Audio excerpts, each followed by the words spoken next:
Guys, welcome to HardReset.Info channel. Today I have Vivo V29 Lite and I want to show you how to fix the problem when you have connected with internet but your game or application are not visible on your Google Play Store, as in my situation.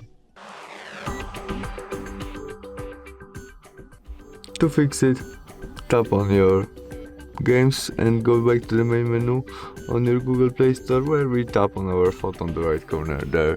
Settings, family and parental controls. As you can see, now we have page 3.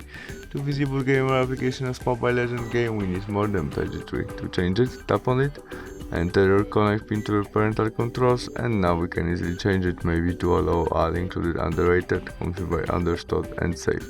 You can also turn off your parental controls by switch off. And that's all. We can go back and try search Mobile Legends games again, which is visible right now, and we can install it. Thanks for watching, see you soon, bye!